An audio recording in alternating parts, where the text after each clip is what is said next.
Denise joined us just now. Hey, Justin, how are you? Hey, doing great.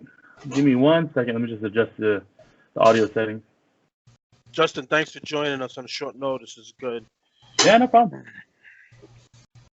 Okay, you guys can see me, right? Yep. You can hear me too? Yeah. Okay. And no echo.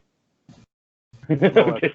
I just did it like super fast, so hoping everything works out.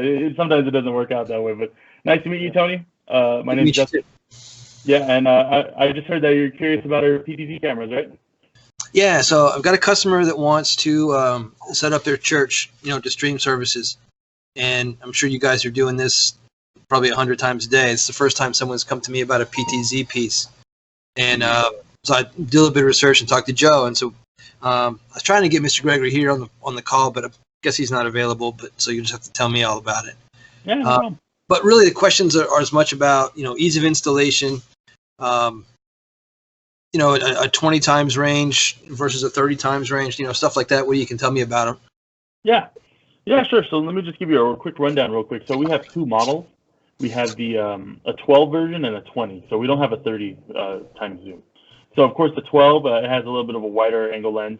This is more inclined for conference rooms. You can put this at the center of like a conference room, and that's the best opportunity for that one. But the 20 times zoom is definitely for a little bit of further distance, probably like around 40 to 50 feet from the subject that you're trying to shoot, as well as trying to zoom in. Yep. So that's probably your best shot. 30 is a little excessive, so that's why we didn't end up going with it. We thought that the 12 would be a better shot for it. Okay. But for ease of installation, right now I'm actually streaming off the 12.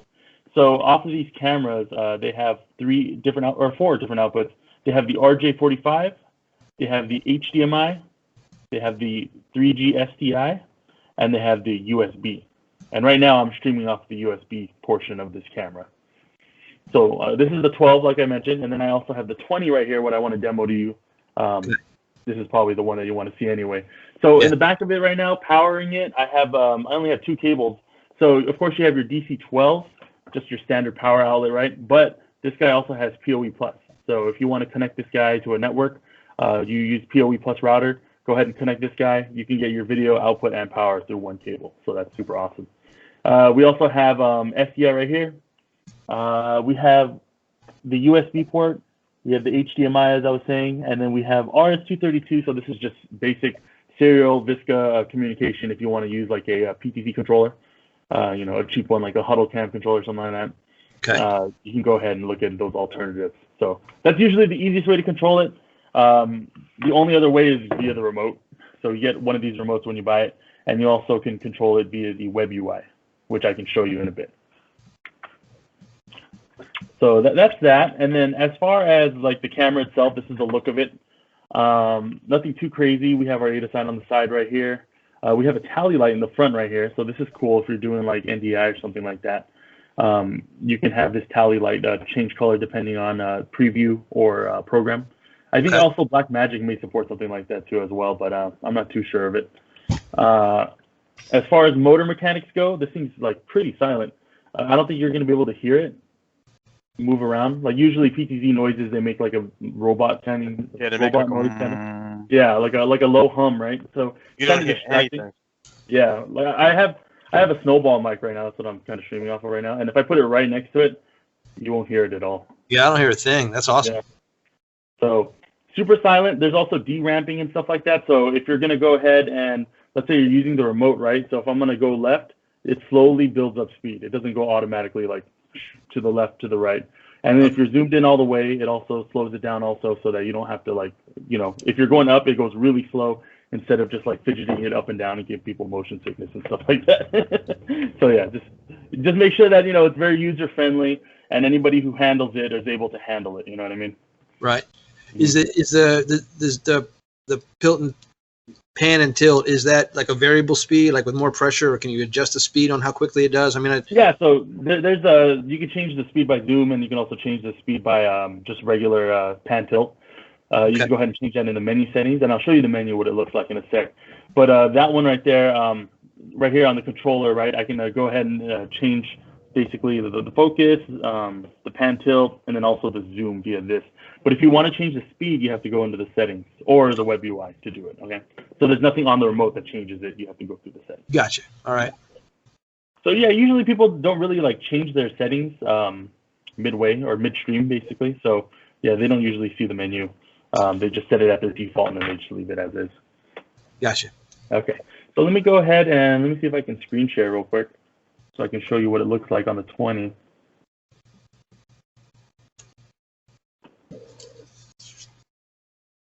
Okay, so do you guys see that or no? Yep.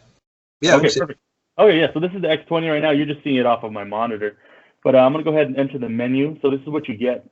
So you have your PTZ focus, you have your exposure, image, you have quality, format, system info. So I'll go through all the tabs real quick. So focus mode, you can change it to auto or manual, depending on if you want it to have a fixed focus range. You have your ratio display, so it'll show like the time zoom and all that stuff. So here's what you were talking about earlier, your zoom speed, Yep. aka you know how fast and it goes in and out, or your pan tilt speed, which is what slows down the camera tilt and all that stuff. Okay. So speed by zoom just enables this. So if this is awesome, it's going to be default value. So then you can return here. We have your exposure settings. So your exposure settings are just for the sensor itself. You can change it to manual focus. You can do just shutter priority. You have your iris priority and all that stuff. So this is just like to help you further like get a better shot of what you're looking at. Also depending on the lighting of the situation. It's not too complex. We wanted to keep it that way just to make it a little bit more friendly, but also ensure that it still has that broadcast quality that you're looking for in, you know, the upper end cameras, right? So you have your flickerless, you have your black or backlight, and then you have gamma. So just in case you know, low light or whatever, you can turn this guy on. Okay. Yep. So that's for exposure. Now you have image. So this is white balance, most important if you want to try and you know, get the right color. If people don't like use white balance, of course you can always use a program to color correct at the end, right? Post. But you know, sometimes it's best to try and get the color as close as possible, so that way you do less work in post. So you have your manual setting, which is when you change your blue and your red mode. You also have your just sodium lighting. You have auto. You have indoor lighting, outdoor, and then push, right? So what it's usually set to is just auto tracking. So this is like what it comes out default, and then you're going to go ahead and you're going to be able to change that whatever you need it. So it has defog, it has mirror, flip. So if you want to, you know, flip the image, mirror it, you can do it via the settings, black and white, and then of course the gain limit to lessen the amount of light that comes in here, right? And then now we go to quality. So this is just noise reduction. So if you want to do noise reduction, we just usually leave that as is. Sharpness to increase the, you know, the edges in the pictures. You have contrast, saturation, brightness, wide dynamic range, or high contrast. These are just standard for, you know, a PTZ like this. This is mostly what you see in other PTZs around the same range. So I'm talking like PTZ optics, talking about like Marshall and all that stuff. So this is usually what you see. Of course, the only difference is it comes down to the ISP, the image sensor, and what it can hold, right, and all that stuff. So lastly, we have your format, which changes your, what do you call it, your resolution. So 1080p, it has 1080i, 720, and these goes down to resolutions like 30, 29, and all that stuff, 25. And then for 1080, you could even go as low as, I believe, 2398, yeah. So that's hard to find sometimes, but people who are very specific. And then, of course, it goes as high as 60. So 1080p 60 is the highest on this camera. And yeah, so that's what you'll get out of it. So 1080p 60, it goes as low as 720, 25, or 24, I believe, something like that. Sorry, am I going a little too fast? No, all good. Okay, and then we go down to system. You have your ID. So this is just address ID if you're trying to use a VISCA related system, like a PTZ controller. That's how you set the address ID. And then I have DHCP on, so this is how I'm connecting it via the network that I'm on. And then, yeah, so that's already on and we're good for there. And then, of course, we do have a Spanish on this if you are using Spanish. So, yeah. Moving on to the last one, info is just for our support team. So if we ask something from info, go ahead and say, oh, okay, go take a look at the firmware version, then they just read us the number and all that stuff. This is just mostly for support. And then, of course, you have the reset. So if you want to factory reset the camera, that usually helps out with a lot of problems. We also have user settings that you can save. So if you want to recall that same setting after you turn off the camera or whatever, you can go ahead and change that. But most of the settings that do, when these guys turn off, they do save the settings, so you probably won't ever run into that problem ever. Right. Okay. So that's the HDMI, or that's the web control. This is the remote control menu. If we now move over to the web UI.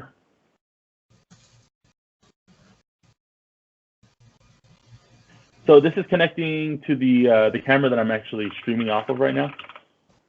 So this is the one right here. So we got rid of our flash. We did have flash here. That's for the older cameras. The newer ones will not have it anymore. It's HTML. We also have the update for the flash. Oh, sorry.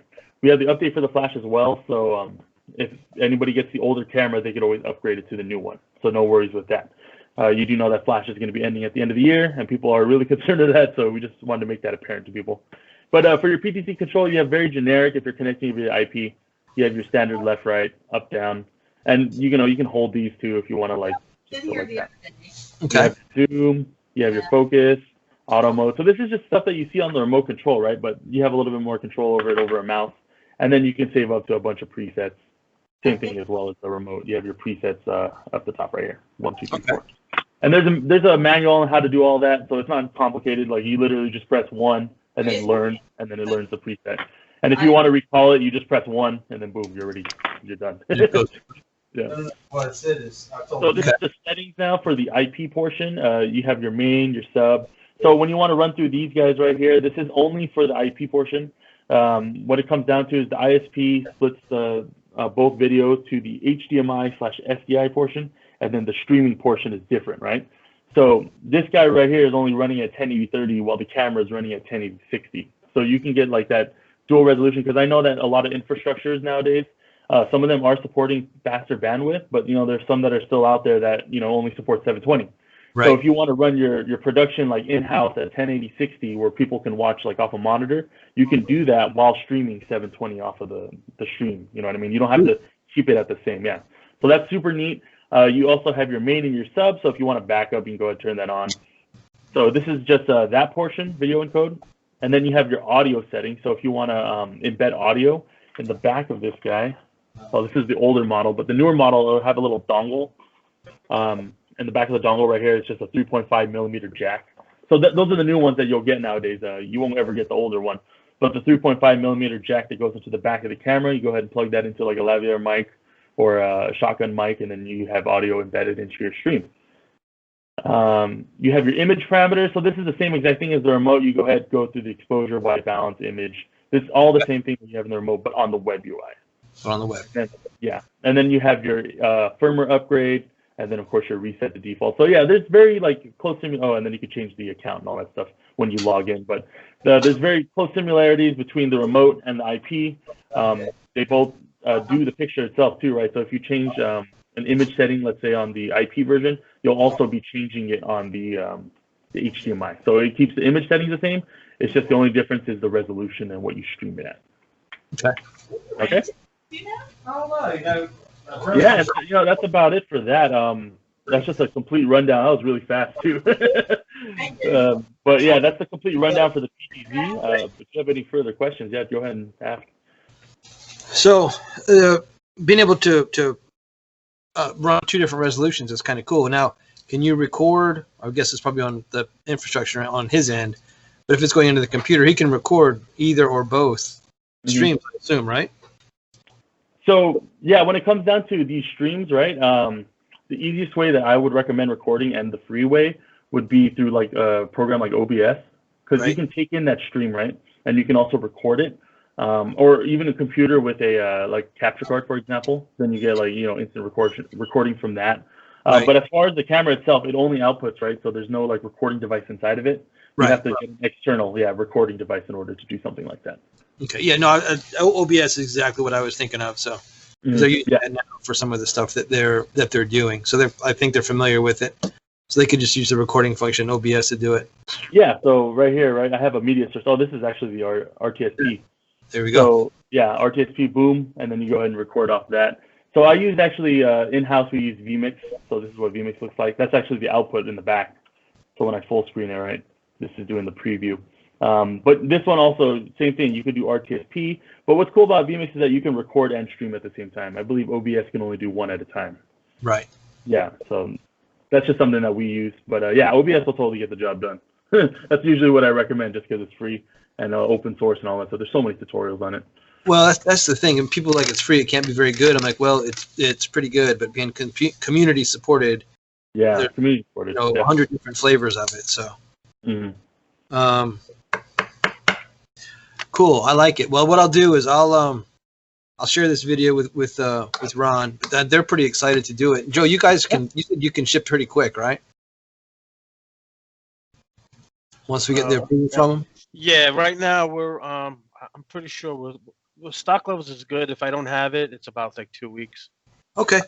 Justin, how are you on stock at your place? We're good. I think we were shipping out the rest of our 12s. We'll be receiving the newest one by the, I believe the 3rd week or 4th week of November, like basically towards the end. Yeah, we'll be receiving our big shipment. Yeah, I haven't run into any like stock issues lately. It's just all right. If we don't have it, it's been like easily about like 2 weeks. Okay. I think it was the longest we waited. We're pretty on top of that. Yeah. That's one thing that's been really good, especially throughout the whole pandemic issues, where everybody's waiting like for months and stuff. Well, I saw on your website the Black Magic shipping, the stuff in June or something like that. That's insane. Yeah, it's a little hardship. We didn't get any cameras shipped since during the summer, so hopefully that'll change. I did send you a price list. Okay. So you'll have it. I emailed it to you, so you have it in front of you. You All see right. the different flavors from the NDI version to the IP. They also have I don't know what kind of other shots you're looking for. Their POV cameras are amazing too. If you want to take a look at that line. Oh yeah, I got it right here in front of me. If you want to show them one of your POVs. Yeah, this guy right. Oh, this guy's the HD NDI 200. It's just a small POV camera, but what's good about it is that NDI has your RJ45/NDI output, and it's also PoE. So you go ahead, just plug this guy in, one cable, and you're done. That's it. It's as easy as that. So power in and signal out. Yeah, power in, signal out. So it's RTSP, RTMP, or NDI. You know what I like to push this camera for is for streamers who are doing like small streams or even gaming streams, because this guy right here can output via just one, like straight to YouTube, for example. Our PTZs can do that too. So if you're a one-camera person or a one-camera stream, you can direct stream output to YouTube, as well as use your 3.5 millimeter audio in to stream your audio, and then you have your whole stream just like that without even OBS or anything. You just go straight to YouTube. Really? Yeah. So that's really neat. It's a little known feature, I guess. It's not really publicized by our end, but that's just something that you can do because we like people to get multiple camera setups. So yeah, another scenario that works great, especially for the house of worship. So they love to put the POV camera behind the pastor, the priest, whoever's on the stage there. Yeah. And it gives them the audience shot, and it's just a nice one shot. They switch to that shot or they switch to the PTZ. So it's back and forth between the two. I think they're I think it's kind of a small church. I think they're like, let's just start small. Yeah. I love that idea. And then again, simplicity, right? Just one cable and plug it in and you're in business. Yeah. And the price point of this guy is really neat too. This is $450 MSRP. Like if you buy 4 of these, even like you have a whole studio, right? 4 different camera angles at less than $2,000. That's insane. That's killer. Yeah, with PoE plus. So just something to consider along with the PTZ. Well, as things change, I mean, however many months we are into this now, and it's not changing. It's just getting bigger on our side. So maybe that's something I need to talk to Kurt about. Maybe something else we can add into our mix. Yeah. No. If you have any demo requests too, go ahead and throw it at Joe, and then we'll get it in here, right? Yep, absolutely. Yeah, definitely. Hey guys, thank you a lot. I really appreciate it. Yeah, thank you. Yeah, no problem. And if there's anything you need, let me know. I will. Thank you. All right. Thanks, Tony. Thank you. All right. Yeah, no problem. Thanks, Joe.